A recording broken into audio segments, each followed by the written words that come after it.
DHA ہے, اس کو فوج کی پوری بیکنگ حاصل ہے.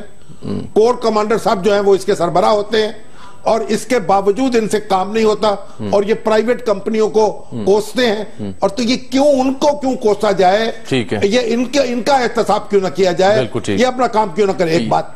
اب دوسری بات یہ کہ ڈاکٹر سید سلمان ندوی صاحب جنوبی افریقہ بیٹھے ہمارا پروگرام دیکھ رہے ہیں, انہوں نے میسج کیا ہے کہ بھائی یہ شعر میں نے تو یوں سنا تھا کہ تھمتے تھمتے تھمیں گے آنسو, رونا ہے یہ ہنسی نہیں ہے. آپ نے رکتے رکتے کہہ دیا. اچھا, تو ڈاکٹر صاحب آپ کی بات زیادہ معتبر ہے میری بات سے. چلیے ہم تھمتے تھمتے. اس سے پہلے کہ ہم صاحبزادہ یعقوب صاحب کا ذکر کریں, کال ایسی ایشو پہ جو ابھی ڈسکس ہم نے کیا ہے, یہ کراچی سے محمد حسین بٹ صاحب کچھ کہنا چاہ رہے ہیں. فرمائیے گا حسین بٹ صاحب.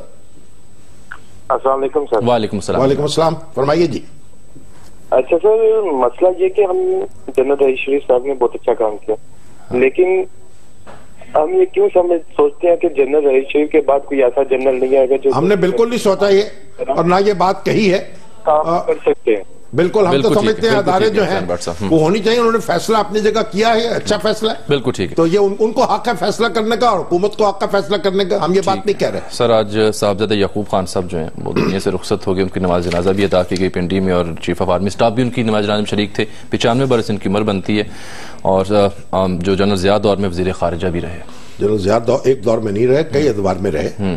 اور یہ آج میری شمشاد احمد خان صاحب سے بھی بات ہو رہی تھی, اور وہ انہوں نے بھی بہت طویل عرصہ ان کے تحت کام کیا. یہ جو ہمارے صاحبزادہ یعقوب خان صاحب تھے, پاکستان نے کوئی جو ذہین ترین ڈپلومیٹ پیدا کیے ہیں, یہ ان میں سے ایک تھے. کئی زبانیں, 6 سے لے کے 10 زبانیں تک, جرمنی, انگریزی, فرانسیسی, رشین, اٹالین, عربی, ہر زبان پر قادر تھے. حتیٰ کہ جب مشرقی پاکستان میں ان کی تقرری ہوئی یہ آخری دنوں میں, تب تو لیفٹیننٹ جنرل تھے نا یہ. ہاں لیفٹیننٹ جنرل, یہ اس وقت انہوں نے وہاں بنگالی سیکھ لی. اچھا, بنگالی سیکھی, اور بنگالی میں تقریریں کرتے تھے پھر. زبردست. اور یہ پاکستانی فوج یعنی 1920 میں پیدا ہوئے. پاکستان بننے سے پہلے ان کو کمیشن ملا. جو ریاست ہے رامپور کی, اس کے حکمران گھرانے سے ان کا تعلق تھا. ٹھیک. اور پاکستان جب بنا تو انہوں نے آپٹ کیا ان کے پاس آنا پاکستان میں, اور پاکستانی فوج کو سرو کرنا, اور پھر پاکستانی فوج کو سرو کیا, اعلیٰ ترین مناصب تک پہنچے. اور مشرقی پاکستان میں یہ کمانڈر ایسٹرن کمانڈ تھے جب یہ وہاں فوجی کاروائی کا فیصلہ ہوا. اور ایڈمرل احسن نے پہلے اس سے انکار کیا جو گورنر تھے وہاں, اور ڈس ایگری کیا گورنمنٹ یحییٰ خان کہ فوجی کاروائی نہیں ہونی چاہیے, پھر انہیں استعفیٰ دیا. تو چند روز انہوں نے قائم مقام گورنر کے طور پر بھی فرائض ادا کیا صاحب نے. ٹھیک ہے. اور انہوں نے انکار کیا کہ یہ کاروائی یہاں فوجی نہیں ہونی چاہیے, being a serving officer. اور پھر ان کو واپس بلا لیا گیا, اور اس فوجی کاروائی کا جو نتیجہ نکلا وہ آپ نے دیکھا. یہ پاکستان کے سفیر رہے بھٹو صاحب کے دور میں. جی ہاں, یہ روس میں بھی, امریکہ میں بھی, فرانس میں, امریکہ میں, اور اس کے UNO کے ساتھ بھی انہوں نے بہت خدمات انجام دی. اور کئی آپ دیکھیں کہ اس کے بعد یہ جنرل ضیاء الحق کے دور میں وزیر خارجہ مقرر ہوئے آغا شاہی کے بعد. اور انہوں نے جو پاکستان اس وقت جو افغانستان میں جو کشمکش چل رہی تھی, تحریک آزادی چل رہی تھی, اس دوران میں انہوں نے بہت مہارت سے اپنے فرائض ادا کیے. اور پھر جب جنیجو صاحب آئے تو انہوں نے انہیں بالکل آخری اس کے اندر الگ کیا وزارت خارجہ سے, جب جنیوا ایکارڈ ہو رہا تھا. اور زین نورانی صاحب جو تھے ان کو وزیر مملکت کے طور پر ان کو اپنا چارج دیا. لیکن بہرحال پھر جو اپنا بے نظیر بھٹو آئی, اس وقت بھی یہ وزیر خارجہ رہے ان کے. بعد میں انٹرم گورنمنٹ بنی, اس میں بھی وزیر خارجہ رہے. تو یہ انہوں نے ایک طویل مدت تک سفارتی محاذ پر کام کیا. دیکھیے ذہانت, یعنی اردو لٹریچر, انگریزی لٹریچر, فرینچ لٹریچر پر گہری نظر تھی. اور جو ان کی بات سنتے تھے آپ تو بس آپ مبہوت ہو جاتے تھے. اور اس وقت تو جو وزیر خارجہ تھا وہ ہر مہینے نہیں تو ہر دوسرے مہینے باقاعدگی کے ساتھ وہ ایڈیٹرز کو اور سینئر اخبار نویسوں کو بریف کرتا تھا وزیر خارجہ اس وقت. آغا شاہی بھی اب تو ایسا نہیں اور خود صاحبزادہ یعقوب خان بھی اور بعد میں خورشید قصوری صاحب بھی. اب تو وزیر خارجہ کو یہ توفیق ہی نہیں ہے, جو مشیر خارجہ جو ہیں یا ان کے جو معاون ہیں فاطمی صاحب, ان میں سے کسی کو توفیق نہیں ہے اور کوئی ان سے رابطہ نہیں ہوتا. لیکن یہ, اور جب ان کو ایسے معلوم ہوتا تھا جب یہ گفتگو کرتے تھے تو ان کی کلاس میں اخبار نویس ایسے بیٹھتے تھے جیسے ایک یونیورسٹی میں لیکچر لے رہے ہوں اور طالب علم بیٹھے ہوں. تو اللہ تعالیٰ نے اور بڑی نپی تلی بات کرتے تھے. اور پاکستان اپنے ایک ذہین ترین فرزند سے اور پاکستانی فوج اپنے ایک مایہ ناز جرنیل سے محروم ہوئی. انہوں نے جو خدمت کرنی تھی پوری اننگ تو کھیل چکے, لیکن ان کے 10 سال پہلے کتاب چھپی تھی ان کے بارے میں اور اس میں ان کے کچھ آرٹیکلز بھی تھے ان کی شخصیت کے بارے میں بھی تھی, لیکن انہوں نے خود کچھ نہیں لکھا. یہ ایک اگر وہ خود لکھتے ان چیزوں پر تو بہت بہتر ہوتا, لیکن وہ جو ایک بس بات کو چھپانے کی عادت تھی ڈپلومیٹ کی, اس نے ان کو کتاب نہیں لکھنے دی. بالکل, یہ آغا خان یونیورسٹی کے بانی چیئرمین بھی رہے. ہاں جی, ان کے بورڈ کے چیئرمین تھے. اب یہاں ناظرین پروگرام وقت ایک بریک کا واپس آتا ہے تو مزید موضوعات پر بات کریں گے.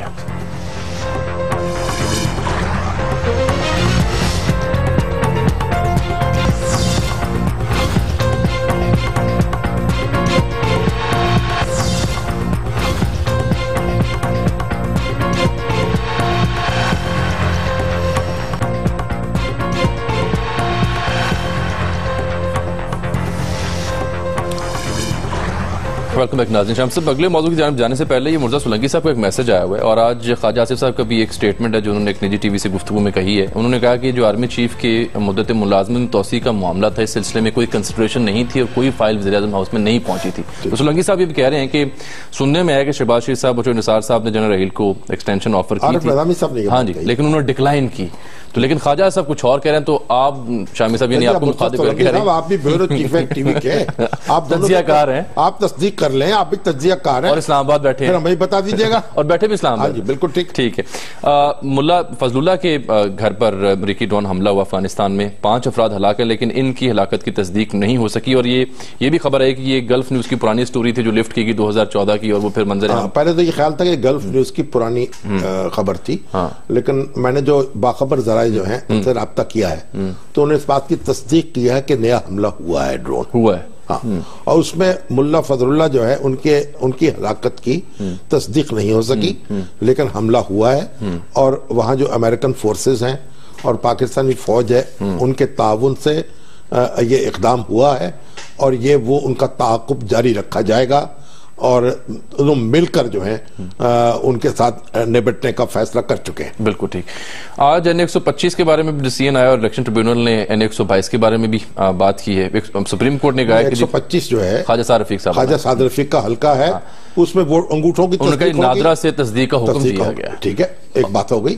اب جو ہمارے عبدالعلیم خان صاحب ہیں N122 سے انہوں نے چیلنج کیا تھا یا صادق صاحب کا, ان کا ووٹ جو ہے کا انتخاب کہ ووٹ جو ہیں ٹرانسفر کیے گئے ہیں وہاں سے ووٹرز کی مرضی کے بغیر, تو ٹریبیونل نے اس کو ڈسمس کر دیا ہے. انہوں نے کہا کہ یہ ہمارے دائرہ اختیار میں نہیں آتے اور کوئی ایویڈنس پراپر جو ہے وہ نہیں دیا. لیکن شاہم صاحب انہوں نے پھر اس موقع پہ جو کہا نا وہ میں چاہ رہا ہوں وہ ہم تھوڑی سی دکھا دیں, آپ سنا چکے ہیں. ٹھیک. اور وہ جب یہ آپ ہیڈ لائن سنا رہے تھے نا اس وقت ان کی گفتگو سنی جا چکی ہے. اب وہ سپریم کورٹ جائیں گے, اب سپریم کورٹ جا کے پتہ چلے گا تو کیا صورت ہوگی, اس کا انتظار کرنا چاہیے. ٹھیک ہے. اور اس کے علاوہ پی آئی اے کی نجکاری کا معاملہ تھا. آج کراچی سمیت کئی شہروں میں احتجاج کیا انہوں نے, ملازمین نے دفاتر کو تالے لگا دیے. 2 فروری سے کہہ رہے ہیں کہ فلائٹ آپریشن بھی بند کر دیا. یہ تو بڑا ایک بہت اہم موضوع ہے, اس پر تو بڑی تفصیل سے گفتگو ہونی چاہیے. دیکھیے پی آئی اے جو ہے اس کو ہماری سیاسی حکومتوں نے خراب کیا اور جو اس کا ریلوے کی درگت بنائی, پی آئی اے کی درگت بنائی, بے تحاشا لوگ بھرتی کیے اور نالائق لوگ جو ہیں ان کے انتظام پر لگائے. نتیجہ یہ ہے کہ آج پی آئی اے اس مقام پر پہنچ چکی ہے کہ اسے حکومتی تسلط سے آزاد کرانا ضروری ہے. اور اس کے لیے ضروری ہے کہ اس کی کچھ مینجمنٹ میں